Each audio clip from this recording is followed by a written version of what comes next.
ការជាប់ពន្ធនាគារអាចឃុំឃាំងបានត្រឹមតែរាងកាយប៉ុន្តែវាមិនអាចឃុំឃាំងមនសិការបានឡើយបន្ទាប់ពីឆ្លងកាត់ទុក្ខលំបាករយៈពេល1ឆ្នាំពេញអ្នកស្រីអេងសុខាបានវិលត្រឡប់មកជួបជុំម្ដាយជរាវិញហើយអ្នកស្រីអេងសុខាវ័យ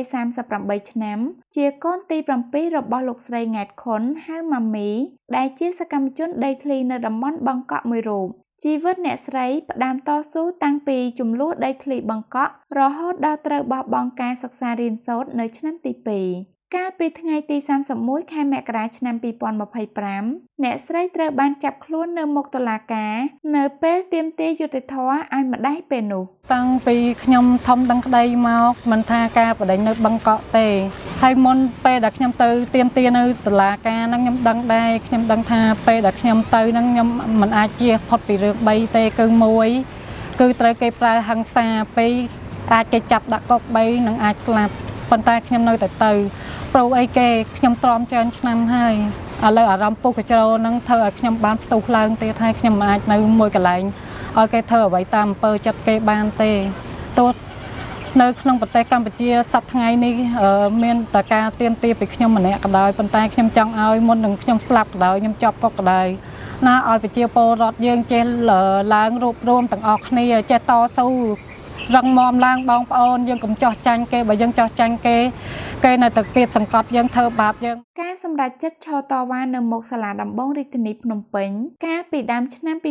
2025ដើម្បីទាមទារយុត្តិធម៌ជូនម្ដាយបានក្លាយជាហេតុផលដែលធ្វើឲ្យអ្នកស្រីត្រូវឃុំខ្លួនក្រោមបទចោទបំផ្លាញទ្រព្យសម្បត្តិសាធារណៈប៉ុន្តែសម្រាប់សកម្មជនរូបនេះឧបសគ្គមិនមែនជាការរារាំងដំណើររបស់អ្នកស្រីនោះឡើយពេលដែលខ្ញុំទៅជាប់ពន្ធនាគារហ្នឹងខ្ញុំធ្លាក់ខ្លួនឈឺទៀតខ្ញុំថាខ្ញុំស្លាប់នៅក្នុងហើយដាច់ថ្នាំទៀតហើយគេអ្នកនៅពន្ធនាគារហ្នឹងគេអត់ឲ្យយើងនឹងផ្ដល់ដំណឹងមកអ្នកផ្ទះយើងទេអ្វីដែលឈឺចាប់ជាងរបួសលើរាងកាយគឺការដឹងថាម្ដាយជរាកំពុងធ្លាក់ខ្លួនឈឺធ្ងន់នៅខាងក្រៅខណៈដែលខ្លួនគ្មានលទ្ធភាពសូម្បីតែទៅមើលថែខ្ញុំប្រាប់ថាម៉ាក់មិនភ័យទេណាខ្ញុំប្រាប់ថាម៉ាក់ម៉ែត្រូវតស៊ូឡើងសំខាន់ម៉ែឯងថែសុខភាពត្រូវចាំកូនបើម៉ែឯងខ្ញុំចេញទៅអត់ឃើញម៉ាក់គឺខ្ញុំអត់មានកម្លាំងចិត្តធ្វើអីទេវាមានបញ្ហាពេកគឺគាត់ប្រឈមមុខនឹងជំងឺគាត់ធ្លាក់ខ្លួនឈឺខ្លាំងហើយខ្ញុំនោះរងនឹងការវាយធ្វើបាបពីគេហើយខ្ញុំឈឺនៅក្នុងពន្ធនាគារនឹងផងចាខ្ញុំដុតថ្នាក់ដេកនៅមួយកន្លែងដើរអត់រួចទេ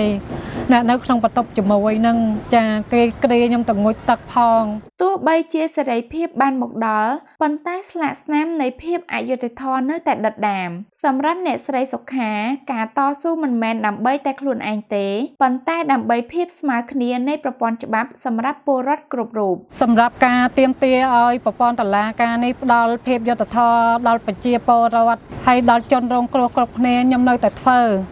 ព្រោះអ្វីខ្ញុំឃើញតុលាការអត់មានដំណាភាពអត់មានភាពស្មើគ្នាទេចំពោះគេអ្នកមានលុយមានអំណាចគេតែងតែឈ្នះយើងបងប្អូនប្រជាពលរដ្ឋខ្មែរយើងអីទាំងអស់គ្នាចេះក្រោកឡើងតស៊ូរួបរวมគ្នាយើងកុំខ្លាចអីអសោះព្រោះនៅទីណាក៏មានដែរឧបសគ្គបើយើងមិនចំណេះឧបសគ្គទេគេនឹងគៀបសង្កត់យើងជិះជាន់យើងមិនថានៅកន្លែងណាទេអ្នកស្រីអេងសុខានិយាយថាបន្ទាប់ពីចេញពីពន្ធនាគារកិច្ចការដំបូងដែលអ្នកស្រីត្រូវធ្វើគឺថែទាំម្ដាយនិងកូនជាមុនសិនព្រោះបច្ចុប្បន្នទាំងកូននិងអ្នកស្រីខ្លួនឯងក៏កំពុងឈឺ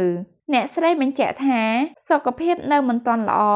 និងមានរបួសលើរាងកាយដូច្នេះនៅមិនទាន់អាចធ្វើអ្វីបានទេហើយត្រូវរៀបចំសម្ភារៈដែលនៅសេសសល់ក្នុងពន្ធនាគារឲ្យរួចរាល់ជាមុនសិន